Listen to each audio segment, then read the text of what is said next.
여러분 주위에, 여러분 생각하시기에 여러분 주위에 가장 신앙이 좋은 사람 한 명 떠올려 본다면 어떤 분들이 떠오르십니까? 신앙이 좋다, 저 사람 참 신앙 좋아, 이런 이야기를 누군가가 한다면 그 사람 어떤 이미지가 생각이 나시나요? 여러분 다니시는 직장에 신입사원이 들어왔는데 누가 그러는 겁니다. 저 신입사원 아주 독실한 기독교인이래 라고요. 여러분은 그 독실한 기독교인이라 소개한 그 신입사원을 볼 때 어떤 마음이 드실 것 같으십니까? 어떤 사람이라고 예상이 되시나요? 아마 여러분들 머릿속에 상상하고 있는 어떤 사람, 믿음 좋은 그리스도인이라고 한다면 어떤 일이 있어도 주일 예배뿐만 아니라 수요 예배, 금요 예배, 각종 예배들에 빠지지 않고 잘 참석하고, 기도할 때 소리를 지르거나 울면서 뜨겁게 기도하고, 성경을 문자 그대로 조금은 고집스럽게 믿고 조금 답답할 정도로 열심히 하는 사람, 이런 사람들이 떠오르지 않을까 싶습니다. 전 여기까지 이렇게 글을 써놓고 나서 난가? 이런 생각을 조금 하기도 했습니다. 우리 교회를 처음 오시는 분이 첫 이 예배의 모습을 보면서 제가 앞에서 기타 치고 찬양 부르고 기도하는 모습을 저를 처음 본 사람이 본다면 저 사람 무슨 사연 있나? 아마 이런 생각을 하면서 야, 저 사람 진짜 뭔가 되게 극성 맞은 기독교인이구나, 종교인이구나 라고 저를 보지 않을까? 라는 걱정도 저도 조금 있기도 합니다.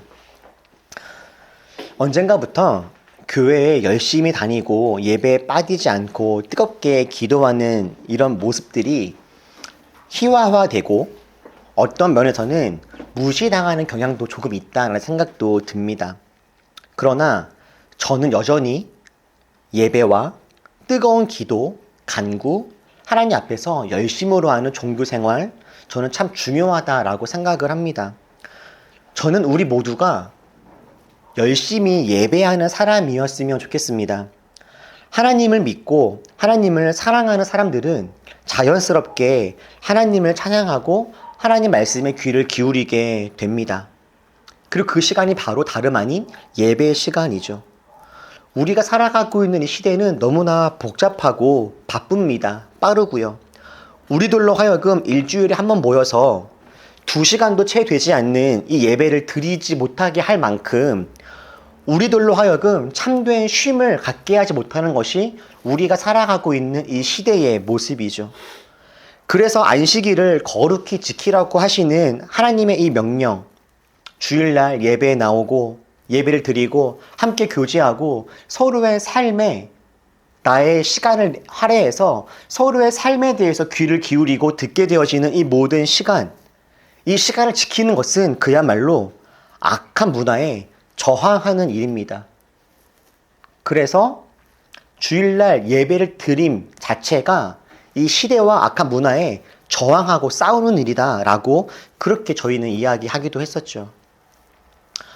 정말 문제가 있다면 기독교인들이 너무 열심히 예배한다 라고 하는 것이 아니라 예배만 하는 것이겠다 싶습니다. 또는 예배조차 안 하는 것, 그리스도인이라고 하면서 예배조차 안 하는 것, 이것이 문제가 아닐까 싶어요.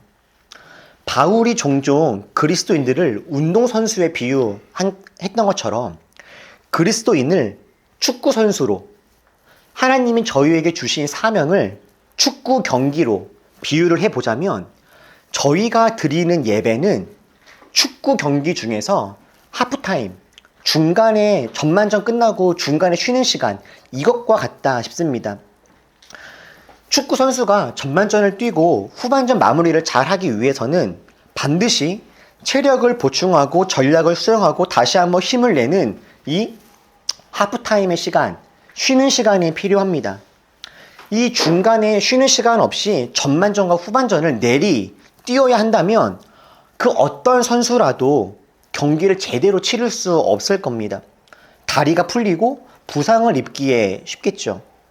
전반전 경기를 잘 뛰었다면 하프타임 그 쉬는 시간에 감독들은 전략을 수정하거나 재점검하고 후반전에는 어떻게 더 잘해서 전반전보다 더 나은 경기를 펼칠 수 있을지 고민하면서 함께 애를 쓰고 참된 쉼을 누리는 그런 시간들을 가져야 합니다. 하프타임을 위해서 축구 경기를 할 수는 없지만 하프타임이 없이는 경기를 할 수도 없는 것이죠. 그리고 하프타임에 잘 쉬었다라면 다시금 힘을 내어서 경기장에 나아가는 것, 이것이 축구 선수들이 해야 할 일일 겁니다. 우리 그리스도인들의 이 주일 예배는 마치 하프타임과 같습니다.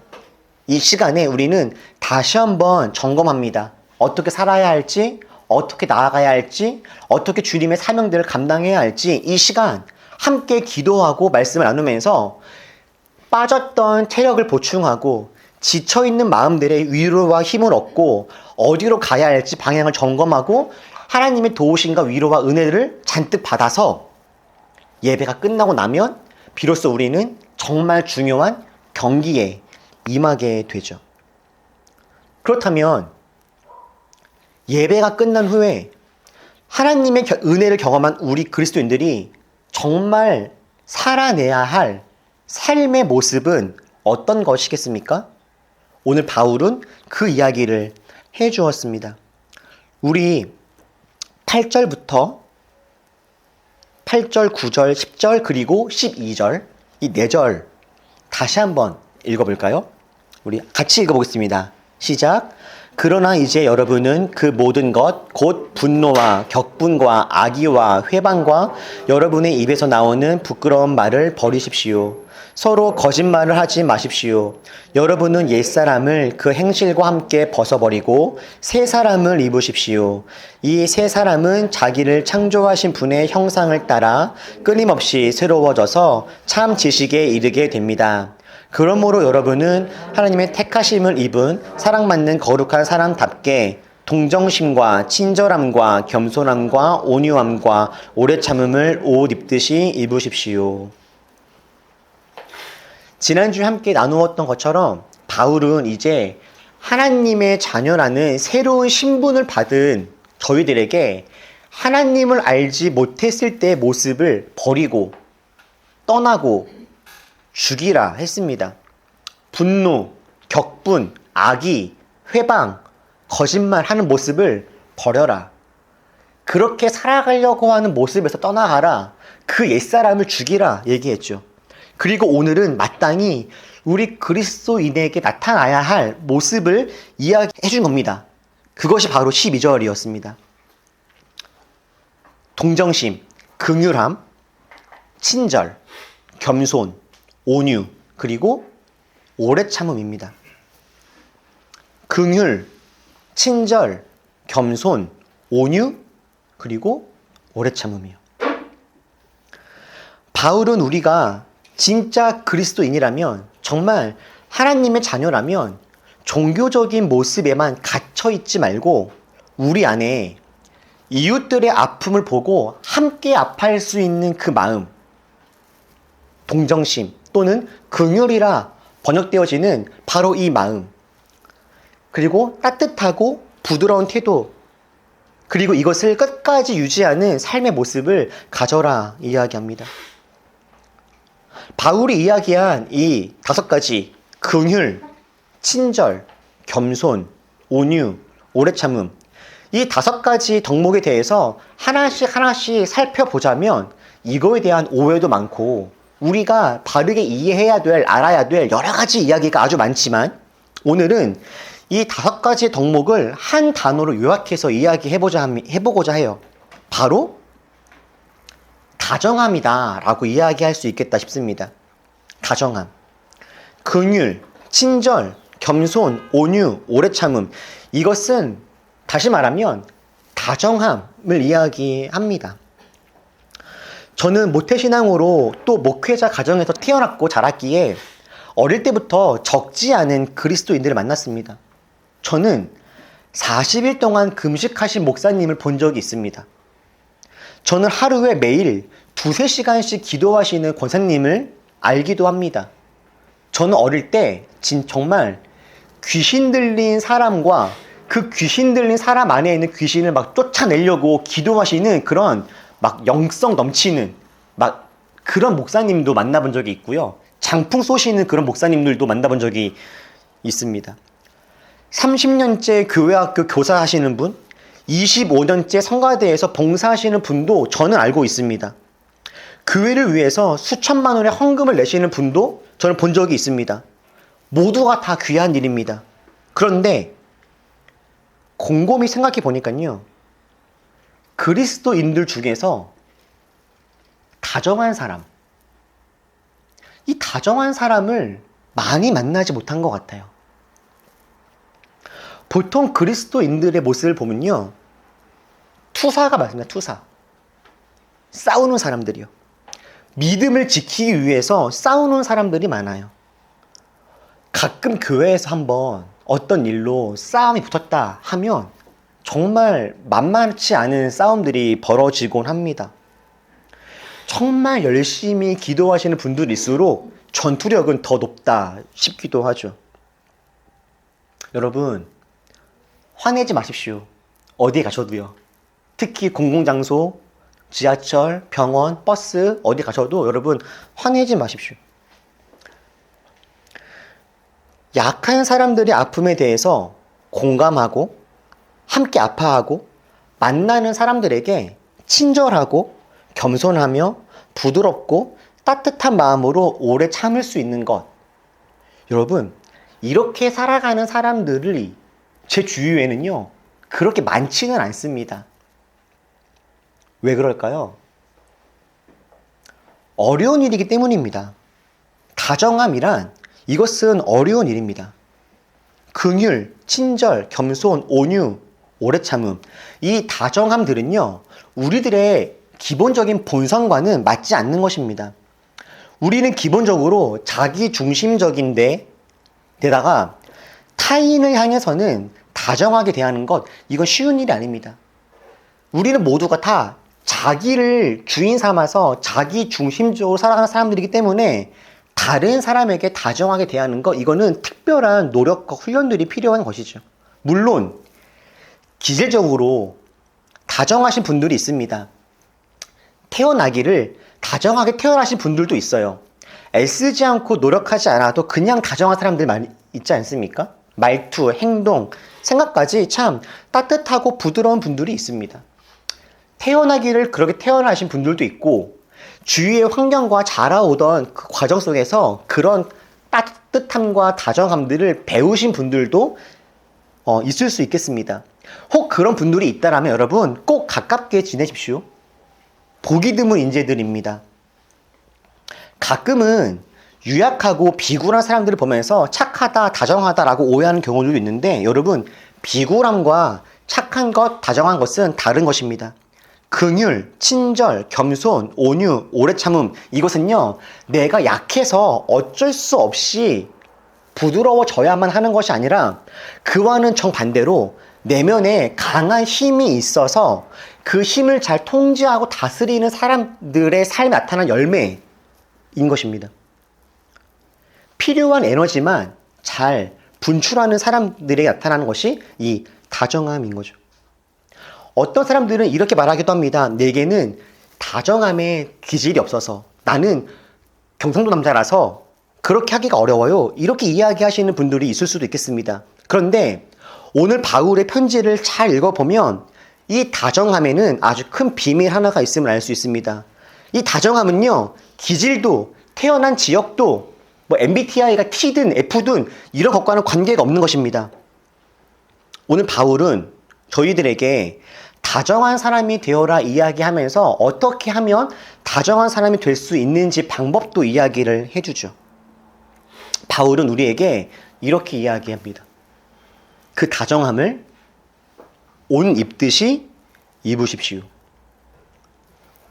긍휼함, 친절, 겸손, 온유함, 오래 참을, 이걸 어떻게 하라고 합니까? 옷을 입듯이 입으라고 합니다. 다른 말로 말하자면 바울은 우리들에게 다정한 사람이 되어라 라고 이야기하지 않습니다. 겸손한 사람이 되어라 이렇게 이야기하지 않아요.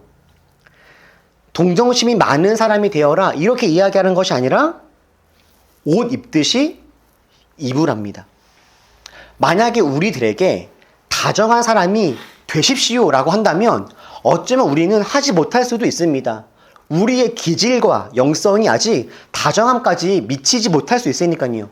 그런데 바울은 우리에게 다정한 사람이 되는 것이 아니라 다정함의 옷을 입으라고 합니다. 여러분, 옷이 무엇입니까? 옷은 내가 아닙니다. 옷은 내 몸, 내 정신, 내 감정, 내 피부가 아닙니다. 옷은 제가 아니에요. 옷은 제가 입을 수도 있고 벗을 수도 있는 것입니다.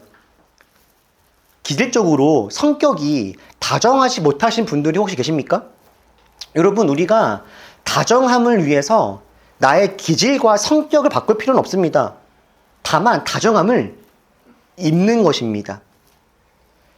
기질적으로 다정하지 못한 분들일지라도 다정하게 행동할 수 있는 거죠. 저는 사실 제가 오랫동안 나는 그래도 조금 다정한 사람이지 않을까라고 생각하면서 살았던 시간이 아주 오래 있습니다.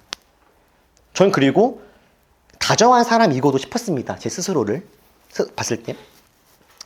그리고 어느 정도 다정한 사람처럼 살았던 시간들도 있었던 것 같아요. 아마 여러분들도 그러실 겁니다. 다정한 사람으로 살았던 순간들, 다정한 사람들이 되어지는 시간들도 여러분들에게도 아마 있을 겁니다. 그런데 점점 삶에서 책임지는 것들이 많아지고 제 인생의 무게가 무거워질 때, 하고 싶은 것보다는 해야 되는 일들이 많아질 때, 그래서 삶이 참 벅차다, 삶이 무겁다, 살기 힘들다 라고 마음속에 삶의 부담감이 켜켜이 쌓일 때, 그때 가장 먼저 잃어버리게 되어지는 것이 다름 아닌 다정함입니다. 우선 얼굴이 굳어집니다. 얼굴이 굳었다라고 해서 제가 화가 난 건 아닙니다. 화가 난 건 아니지만 그냥 얼굴에 웃음이 사라지고 표정이 사라져요. 특별히 저를 매일 보는 우리 식구들에게 더욱더 그렇게 됩니다. 제가 한번 말씀드린 적이 있지만 시우가 저에게 가끔 이렇게 물어보는 거예요. 아빠 화났어? 라고요. 그리고 제가 가만히 무표정으로 집에 앉아서 이렇게 있으면 시우가 와서 아니 아빠 화 안 났어 라고 하면 자기 두 손으로 제 입을 이렇게 입꼬리를 이렇게 올려주죠. 이렇게 아빠 웃어 라고요. 그 일들을 몇 번 겪고 나서 제가 다정함을 입어야겠다 생각했습니다.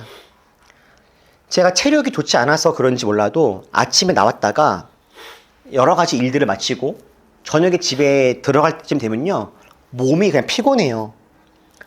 그래서 엘리베이터에서 제가 거울로 제 얼굴을 보면 뭐 머리도 흥크러져 있고 얼굴도 이제 막 지쳐 있고, 거기다가 이제 40대가 넘으니까 막 피부가요 이제 옛날 같지 않고, 특히 막 기미가 생기고 주름살도 있고 피곤해요. 얼굴 보면서 아 이거 늙었구나 라는 마음이 들죠. 그때 엘리베이터에서 제 얼굴을 본 다음에 저는 이제 숨을 한번 크게 쉽니다. 그리고 다정함을 입어요. 어떻게 해요? 입에 미소를 장착하는 겁니다. 한 다음에 이렇게 웃어요. 그리고 가자 이러고 집에 들어가는 거예요. 들어가자. 그 다음에 시우나 은우가 다가오면 그때부터는 톤을 조금 올려서 인사를 하는 거죠. 아빠 왔어 라고요. 이미 그때 제 마음과 체력은 그렇게 웃고 싶지 않은 상태이긴 합니다. 저는요 그때 다정한 사람이 아닙니다. 다만 다정함의 옷을 입고 가는 거예요. 그러면 다정해집니다. 그렇게 시우와 은우와 인사를 해요. 그리고 다시 제가 집에 왔으니 샤워를 하려고 혼자 이제 화장실에 들어가서 샤워를 할 때 되면 다시금 원래 제 기분도 돌아오죠. 다시 무표정한 표정으로 샤워를 그냥 합니다. 그때 기분이 조금 풀리기도 하죠. 그럼 다행이에요. 풀리지 않으면 다시 문 밖을 나갈 때 한번 숨을 쉬고 다정함을 입고 나갑니다. 여러분, 우리가 당장 다정한 사람이 될 수는 없을지라도 다정함을 입을 수는 있습니다. 그런데 옷이라는 게 그렇잖아요. 옷이요, 처음 입으면 불편하죠. 그런데 자주 입으면 어떻게 됩니까? 편해집니다. 옷을 처음 입으면 까칠까칠하고 불편하고 동작도 부자연스러워질 때가 있죠. 그런데 그 옷을 오랫동안 자주 입고 있으면 어느새 옷을 입고 있는 게 너무나 편하게 됩니다. 옷을 입었나 안 입었나 고민할 필요도 없이 그냥 그 옷이 내가 되어지는 경험들을 할 때가 있지 않습니까? 옷을 오래 입고 있으면 헤어지기도 하고 낡아지기도 합니다. 냄새가 나기도 하고요. 무엇인가가 묻기도 합니다. 그때는 옷을 벗어서 빨래를 하고 다림질도 하고 좋은 냄새도 뿌리고 그렇게 해서 새롭게 하면 됩니다. 우리가 다정한 사람이 아닐 수도 있죠. 그런데 다정함의 옷을 여러 번 입으면, 다정함의 옷을 자주 입으면 우리는 다정한 사람이 되어지기도 합니다. 여러분, 이 다정함의 옷을 입는 거 어렵지 않습니다. 저처럼 두 가지만 하십시오. 첫 번째, 정신을 차리고 기억하는 겁니다. 그냥 내 기분, 내 체력, 내 감정대로 살아가는 것이 아니라 다정함의 옷을 입어야 돼 라고 인지하는 거예요. 기억하는 겁니다. 그냥 되어지는 대로 삶을 살아가지 마십시오. 그냥 기분이 안 좋으면 안 좋은 대로, 지치면 지친 대로 살아가는 것이 아니라 정신을 차리고 기억하는 겁니다. 나는 다정함의 옷을 입고 있어야 돼 라고요. 그리고 옷을 입읍시다. 어떻게 해요? 숨을 한번 쉬는 거예요. 후. 그리고 다정함의 옷을 이렇게 입는 거죠. 웃으면서. 그리고 누군가를 만날 때 그에게 다정함의 옷을 입은 채로 나아가는 겁니다. 여러분, 이 다정함이 영성입니다. 우리 모두 다 하루하루 최선을 다해서 열심히 살아가고 있을 겁니다. 여러분, 왜 그렇게 열심히 사십니까? 행복하고 의미 있게 살아가려고 우리 그렇게 열심히 살아가고 있는 건 아닙니까? 이 세상을 잘 살아가려면 돈이 필요하죠. 그 돈을 벌기 위해서 누구나 정말 부단한 애를 씁니다. 아침에 더 자고 싶어도 기어이 그 시간 눈을 뜨고 일어나는 것, 돈을 벌고 그 돈으로 우리 삶을 잘 유지시키기 위함 아니겠습니까? 돈이 반드시 필요한 것이지만 여러분, 그러나 돈만으로는 우리 인생이 해결되지 않습니다. 여러분, 돈 버는 열심의 10분의 1만 다정함을 연습하는 데 사용해 보십시오. 여러분의 인생이 100배는 더 풍성해질 겁니다. 여러분을 만나는 사람들도 여러분들 때문에 100배는 더 행복해질 겁니다. 가까운 사람들에게는 더더욱이나 여러분, 다정함의 옷을 입고 관계를 맺어보십시오. 가정에서, 교회에서 이 다정함의 훈련을 해나가시기를 바랍니다. 처음에는요, 불편할 수 있을 겁니다. 숨을 쉬고 생각을 하고 다정함을 장착하고 살아가는 것이 어색할 수 있을 거예요. 그런데 조금만 해보면 어느새 이 옷이 너무 잘 맞고 편안하게 될 겁니다. 밝은 미소, 손 잡아주고 안아주고. 여러분 지금 표정 너무 무섭습니다. 지금 여러분 설교를 들으실 때에도 다정함을 입고 설교를 들어주십시오. 여러분, 네, 자 해볼까요? 숨을 쉬고 다정함을 입어보십시다. 이제 네, 이렇게 설교를 듣고 예배를 드리고 기도를 하면 참 좋겠다. 물론 다정함의 옷을 입고 살아가는 것 때로 피곤한 일이고 굳이 내가 왜 그래야 되나 싶을 때가 있죠. 여러분, 하나님이 우리 그리스도인들에게 기대하시는 모습입니다. 우리가 다정함의 옷을 입고 살아간다라고 해도 누군가의 반응과 상처로 이 다정함의 옷이 상처 입고 찢어질 수도 있습니다. 다정하게 대해도, 온유함과 친절함으로 대해도 돌아오는 것이 다정함이 아닐 때가 훨씬 많죠. 잘 대해주고 친절하게 대해주면 그 사람도 고마움을 알고 다정하게 반응해주면 좋을 텐데, 이 세상은 친절하게 대해주면 나를 만만하게 보는 경우들도 적지 않게 있습니다. 그러나 그럴지라도 다정함의 옷이 상처가 나고 헤어지고 누군가가 뿌린 똥으로, 오물로 내 옷이 더러워진다 할지라도 잘 빨아서 다시 입고 다니는 그런 삶, 이게 그리스도인의 삶인 것이죠. 아무리 옷이 헤어지고 상처가 났다라고 해서 옷을 벗어버리면 안 됩니다. 여러분, 옷을 벗고 맨몸으로 돌아다니면 그 몰골이 얼마나 흉측합니까? 옷은 우리를 표현하는, 여러분 상상하셨습니까? 옷은 우리를 표현하는 방식이기도 하지만 무엇보다 옷이란 우리를 보호하는 도구이기도 합니다. 더울 때, 추울 때, 땀날 때 우리는 옷을 통해서 우리 몸을 보호하죠.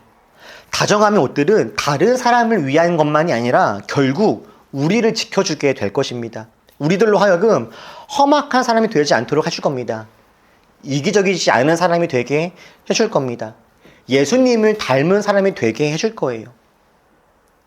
시우가 저에게 와서 아빠 다정함의 옷을 입으세요 라는 마음으로 저에게 이 스마일 얼굴을, 웃음을 그려줄 때 시우 덕분에 저는 괴팍하거나 화난 아빠가 아니라 다정한 아빠가 될 수 있습니다.